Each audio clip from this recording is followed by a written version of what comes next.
এটা মজা ছিল, তাই না? দেখাই যাক। এখন তোমার পালা।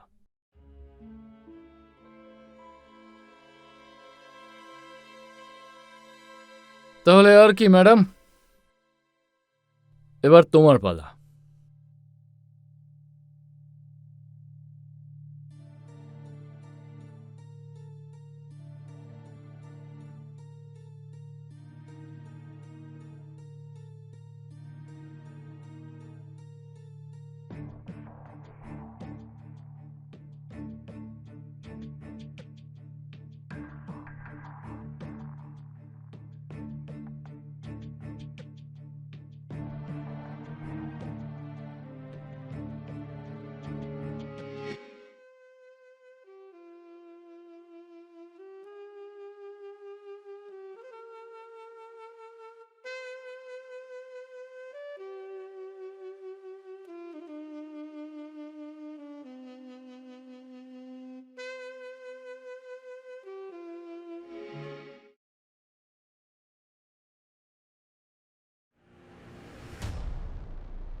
আজ তুমি অনেক বড় ভুল করেছ,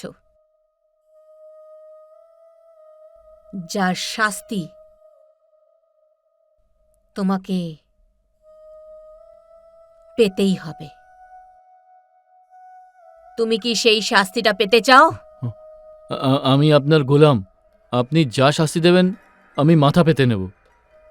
তুমি কি জানো যে আমি তোমার সাথে কি কি করতে পারি?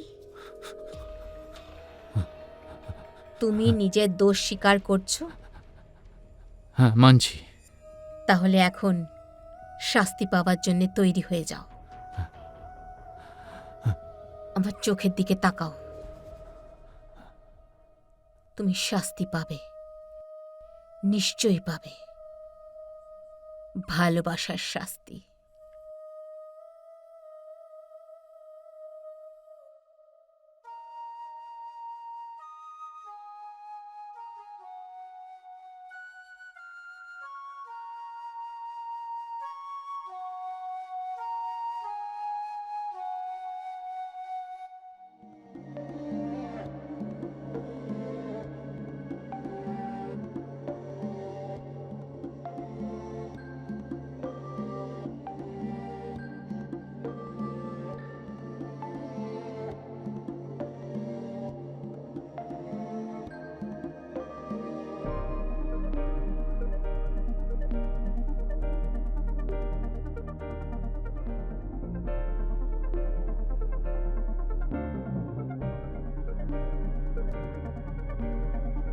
ও নিজের লাইফ বুঝে নেবে, আর আমরা আমাদের লাইফ নিয়ে। নতুন নতুন বিয়ে হয়েছে, প্রশ্ন তো একটু আধটু করবেই, তাই না? ঠিক আছে, তো তুমি বলে দেবে যে এসব তো হতেই থাকে, ভালোবাসা এসব হয় মহারানী। হুম, বেশ ভালোই বুদ্ধি লাগিয়েছ।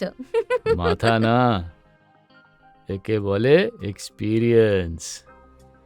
15 বছরের এক্সপিরিয়েন্স বলছে। হুম।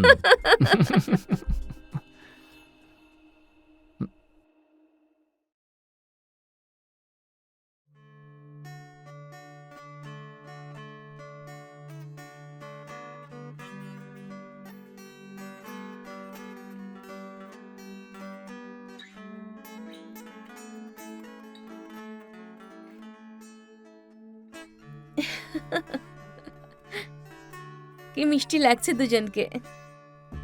আরে বিয়ে করে প্রথমবার এসেছিস তোরা দুজনে বাড়িতে, এই বাড়িতে পা রেখে আনন্দ ছড়িয়ে দে, কি বল? কিরকম মামি মামি বলে সারাক্ষণ আমার সাথে চিপকে থাকতো। বিয়ে করে কি মিষ্টি বউ নিয়ে এসেছে। আরে এখানেই দাঁড়িয়ে থেকে ওদের সঙ্গে কথা বলবে নাকি? ভেতরে এসো, মুখ হাত ধো, আমি খাবার বাড়ছি।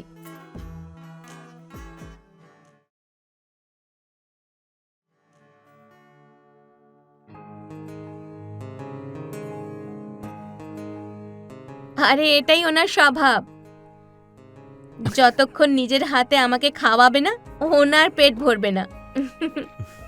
এটা তো আমার কর্তব্য। আমার বউ আমার কতটা খেয়াল রাখে, তাই না? আর ওর জন্য যদি আমি এইটুকু না করি তাহলে কি করে চলবে? দেখো, তোমরা দুজনেও বুঝে নাও। যেমন আমরা করছি সেটা তোমরাও করো, দেখবে ভালোবাসা বাড়বে তোমাদের মধ্যে। হ্যাঁ, তোমাদের নতুন নতুন বিয়ে হয়েছে, একটু তো ঘনিষ্ঠ হতেই হয়। আরে, তোমাদের দুজনকে দেখে মনেই হচ্ছে না যে তোমাদের বিয়ে হয়ে 3 দিন হয়েও গেছে।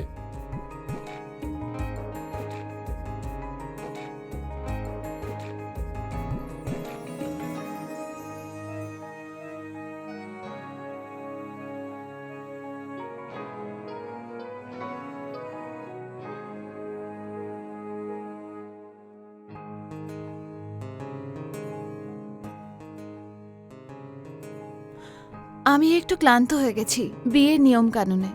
আরে, নতুন বিয়ে হলে এনার্জি 2 গুণ বেড়ে যায়, আর তুমি এখনই? তুমি না সত্যি। আরে নাও নাও, তাড়াতাড়ি খাওয়া শেষ করো।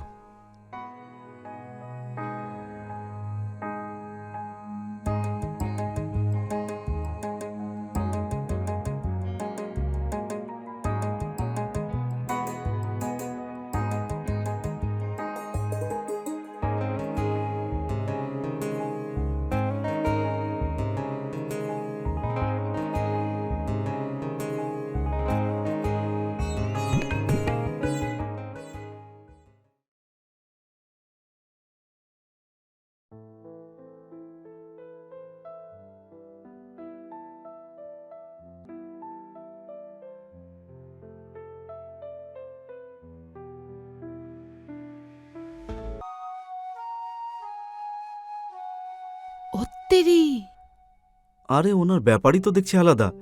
এই বয়সেও দেখো যেভাবে খেলছে না, মামার তো খুবই মজা। সেই জন্যই তো এত চিল থাকেন উনি। আমাদের থেকে বেশি তো তোমার মামা মামি রোমান্টিক, হুম, তাও আবার এই বয়সে। হ্যাঁ তাই দেখো না, ওনার থেকে কালকে টিপস নিতে হবে আমাদেরকে। কি বলো তুমি? চলো কন্টিনিউ করি।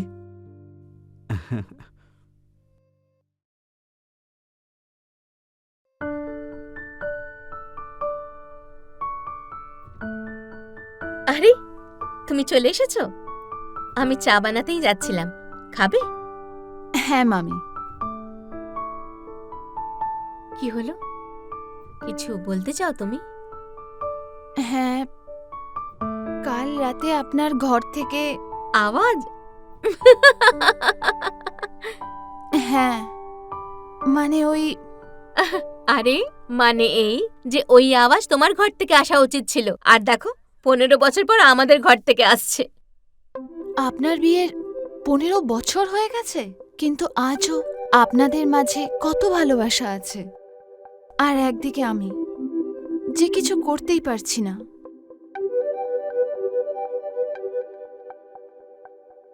আর সব থেকে বড় কথা হলো, আমরা আমাদের সম্পর্কে রোজ কিছু নতুন আনার চেষ্টা করি, যাতে আমাদের সম্পর্কের নতুনত্ব আর প্যাশন বজায় থাকে। আর তোমাদের দুজনেরও এরকমই কিছু করা উচিত। দেখবে, তারপর সব ঠিক হয়ে যাবে।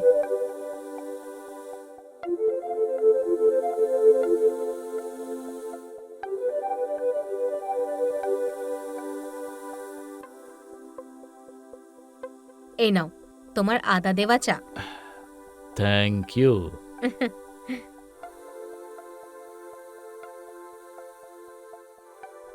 খুব ভালো। শোনো না, আমার না অলোক আর রিঙ্কির মাঝখানে কিছু ঠিক মনে হচ্ছে না। মানে ওরা স্বামী স্ত্রী তো বটে, কিন্তু শুধু নামকা বাস্তে। কি? এটা আবার তুমি কি বলছো? না, আমি দেখেছি, মানে অলোক সবসময় আমার দিকেই তাকিয়ে থাকে। এমন মনে হয় যেন ওর রিঙ্কির মধ্যে আমাকে খোঁজার চেষ্টা করে। তুমি যা বলছো আমিও কিছুটা বুঝেছি, কিছু তো একটা গন্ডগোল আছে। হুম, আমাদের না ওদের সম্পর্কটা একেবারে ঠিক করে দেওয়া উচিত, না হলে সারা জীবনের মতো ওরা খুশি থেকে বঞ্চিত থাকবে।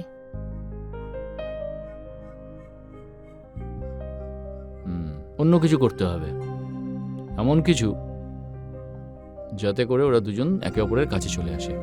হুম, ঠিক বলেছ তুমি।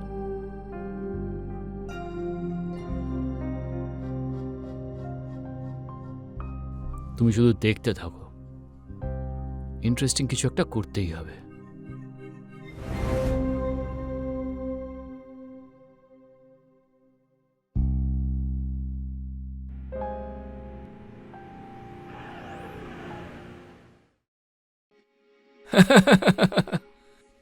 ঠিক বলেছে আলোক, আমরা এতক্ষণ প্রচুর ইয়ার্কি ছ্যাবলামি করলাম। আচ্ছা, আমি বলি কি, একটা গেম খেলা যাক? গেম? কি ধরনের গেম? খুবই সিম্পল।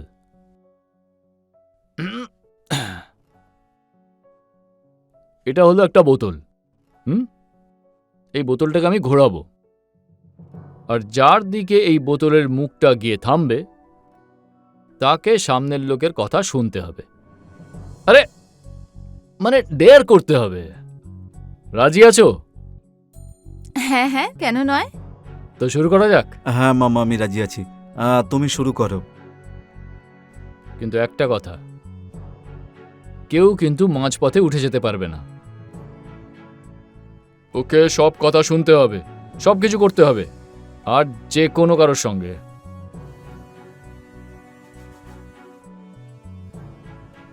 আমি রাজি আছি মামা, তুমি শুরু করো। ঠিক আছে।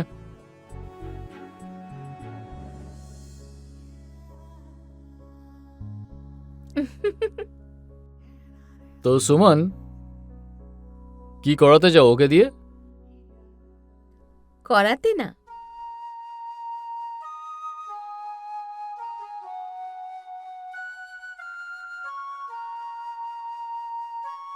করতে চাই। কিন্তু করতে কি চাও তুমি?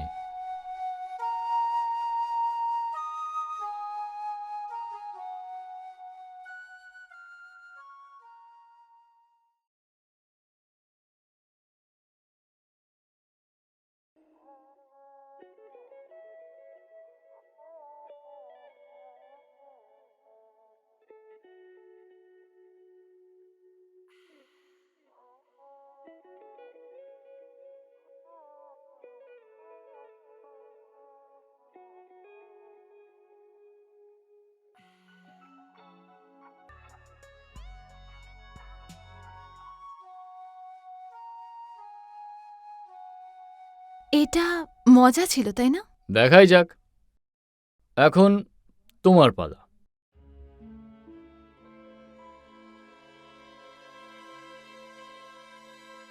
তাহলে আর কি ম্যাডাম, এবার তোমার পালা।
তোকে আজ আমি একটা কথা বোঝাতে চাই।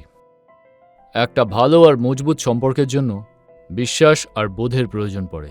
যত বেশি তুই রিঙ্কির ইচ্ছের খেয়াল রাখবি, তত বেশি ওর মনে তোর জন্য ভালোবাসা বাড়বে। বুঝেছিস?